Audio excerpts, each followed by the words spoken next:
사무엘하 12장 1절부터 15절입니다.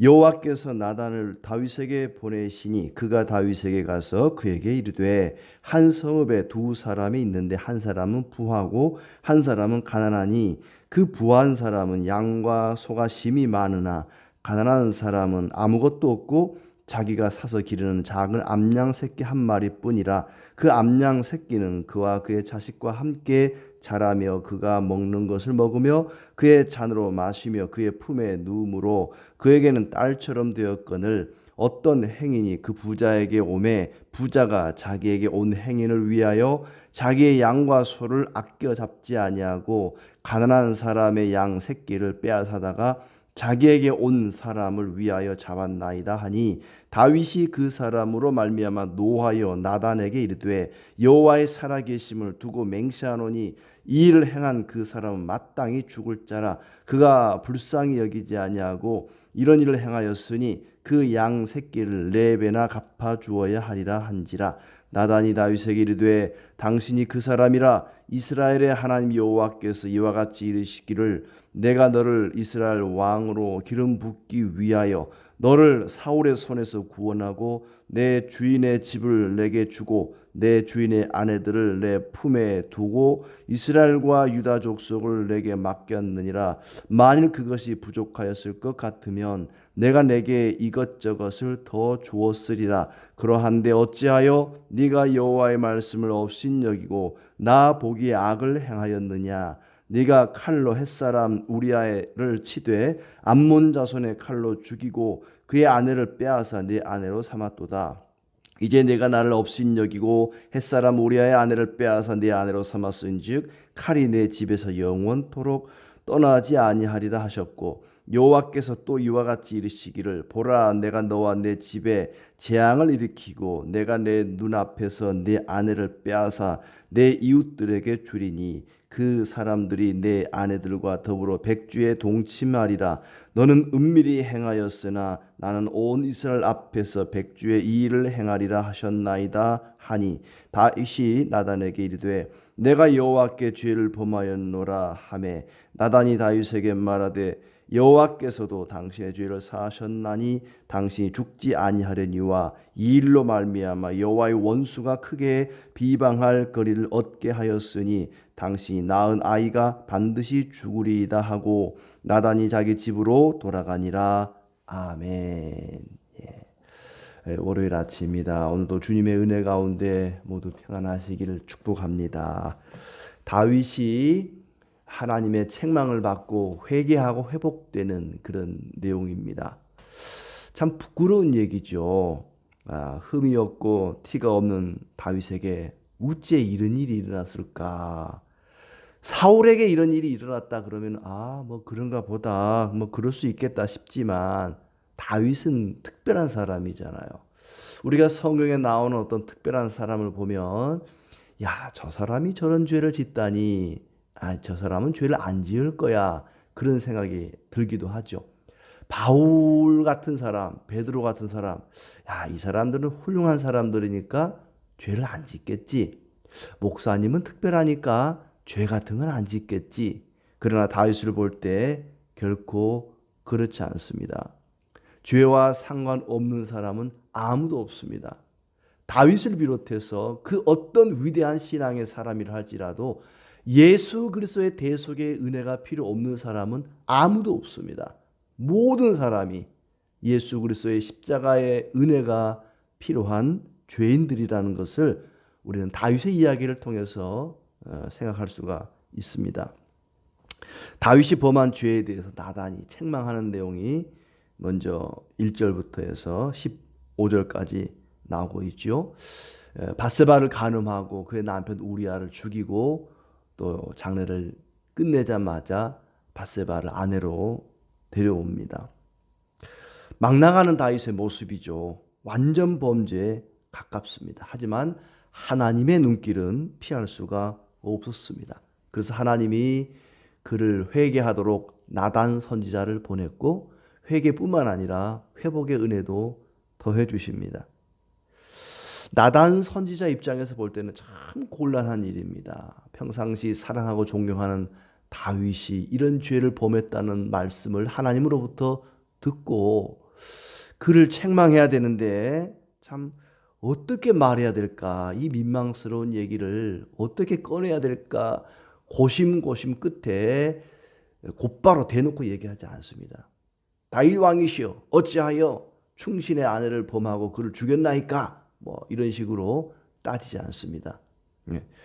비유로 그의 죄를 지적하죠.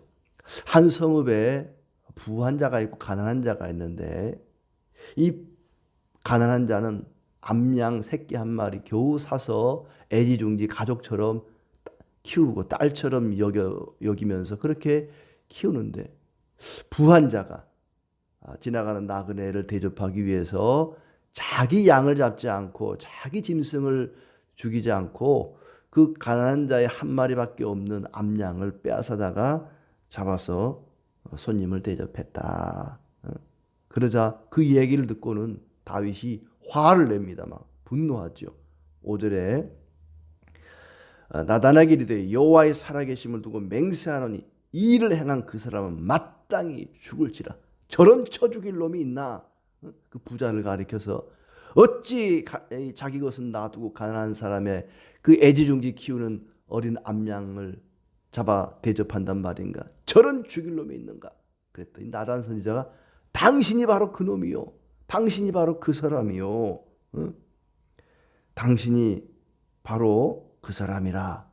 이스라엘 하나님 여호와께서 이와 같이 이르시되 시기를 내가 너를 이스라엘 왕으로 삼고 기름 부어 사울의 손에서 구원하고 왕으로 삼았는데 어찌 내 주인의 아내들을 내 품에 두고 이스라엘과 유다 족속을 내게 맡겨 내 주인의 집을 내게 주고 내 주인의 아내들을 내 품에 두고 이스라엘 유다 족속을 내게 맡겼는데 그게 부족하였더냐? 어찌하여 이런 일을 저질렀단 말이냐? 책망을 합니다. 어쩌면 이 아이가 이제 엄마 뱃속에 생겼을 때부터 아이가 태어날 때까지 적어도 9달이라는 시간이 있었을 텐데 아마 그 기간은 다윗이 별로 죄의식을 느끼지를 못했던 것 같아요. 그리고 하나님과의 관계도 끊어진 그런 시간이 아니었을까. 내가 너를 사울의 손에서 구원하고 왕으로 삼고 내게 아내를 많이 줬는데 어찌하여 네가 하나님을 업신여기느냐. 9절 10절에 네가 어찌 하나님을 업신여겼느냐. 말씀을 업신여겼느냐. 너의 집에 재앙과 징벌이 떠나지 않을 것이다. 태어난 이 아이가 죽게 될 것이라고 이야기합니다. 13절 끝에 보면은 하나님이 그의 죄를 용서하기는 용서를 하십니다. 여호와께서도 당신의 죄를 사하셨나니 당신이 죽지 아니하려니와. 당신의 죄를 사했습니다. 죄는 사함 받았지만 그 범죄의 결과에 대해서는 책임이 주어진 것입니다. 참 안타까운 일이죠. 즉시 다윗이 그 얘기를 듣고는 죄를 자복합니다. 13절에 나단에게 이르되 내가 여호와께 죄를 범하였노라. 내가 여호와께 죄를 범하였노라. 보통 죄를 범하면 그걸 지적받을 때에 변명하거나 핑계를 대거나 책임 전가를 합니다. 아담 같은 경우 보면은 네가 어찌하여 이 선악과를 따먹었느냐 할 때에 하나님이 저에게 주신 저 여자 때문입니다. 저 여자가 그랬습니다. 하와는 뱀 때문입니다. 뱀만 억울하죠. 이렇게 책임을 전가시키고 핑계를 대는데 다윗은 곧바로 회개합니다. 제가 여호와께 범죄하였나이다. 하나님께 죄를 범한 것입니다. 즉시 자백합니다.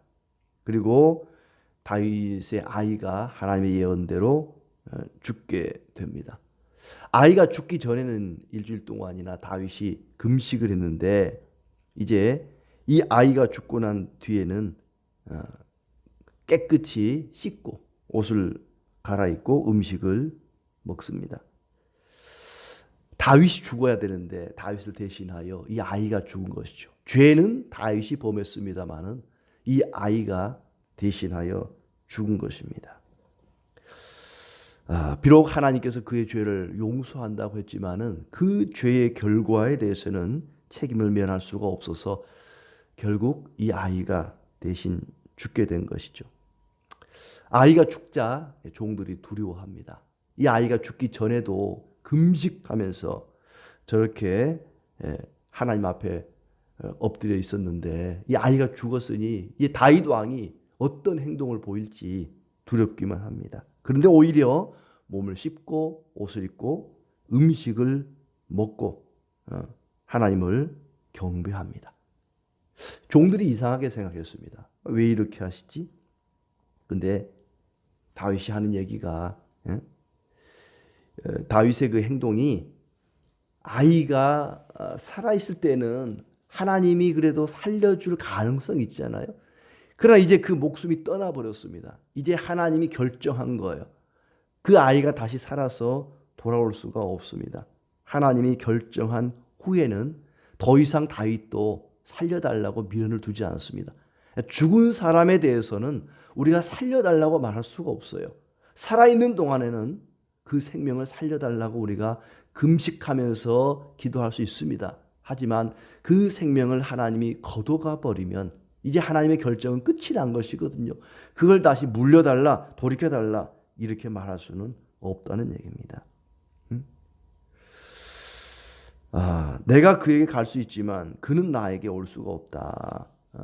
이제 더 이상 내가 할 수 있는 것이 없다. 하나님이 모든 일을 결정했다는 것입니다. 그렇게 해서 이제 밧세바로부터 그 이후에도 많은 이제 자녀들이 태어나는데 그 자녀들 가운데 하나가 솔로몬이라는 것이죠. 원래 둘째도 셋째도 다 죽어야 합니다마는 하나님께서 그들에게 죽음을 주지 않고 긍휼을 베푸셨습니다. 하나님께서 다윗이 범죄했을 때에 곧바로 그를 치지 않았어요.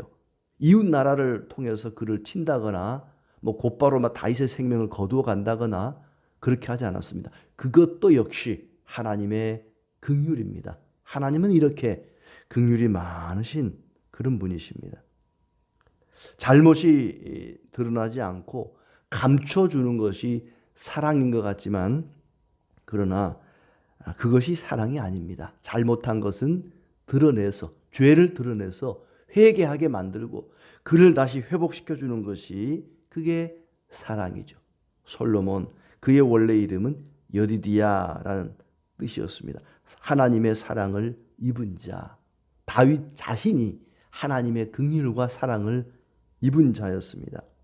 하나님은 다윗의 죄를 드러내서 책망을 하시고 꾸짖습니다. 만약에 안 그랬다면 죄를 지어도 아무 일이 없이 지나갔다면 다윗은 또다시 그와 같은 죄를 아니 그보다 더 심한 죄를 계속해서 반복해서 지었을지도 모릅니다. 다윗이 잘한 것은 이런 심각하고 파렴치한 죄가 이 사건 한 번으로 끝났다는 것입니다. 다윗이 우리아의 아내 햇사람 우리아의 아내의 일 외에는 정직하게 하나님께 행하였다고 평가하고 있습니다.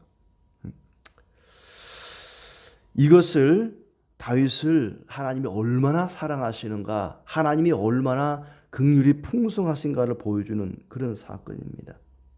나단이 와서 비유로 이야기를 할 때에 아니 당신이 내 얘기를 어찌 알았냐고, 내가 아무에게도 얘기하지 않고 혹시 요압이 얘기하더냐고, 당신이 이 일을 어떻게 하냐고 그렇게 따져 묻지 않았습니다.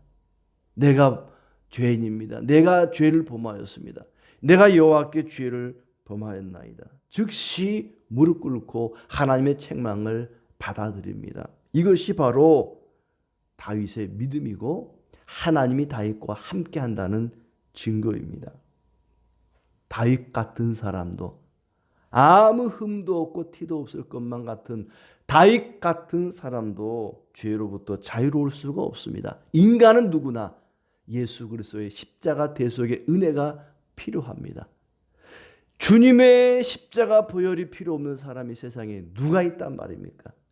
죄인 아닌 사람은 아무도 없습니다. 모든 사람이 죄를 범하였으며 하나님의 영광에 이르지 못합니다.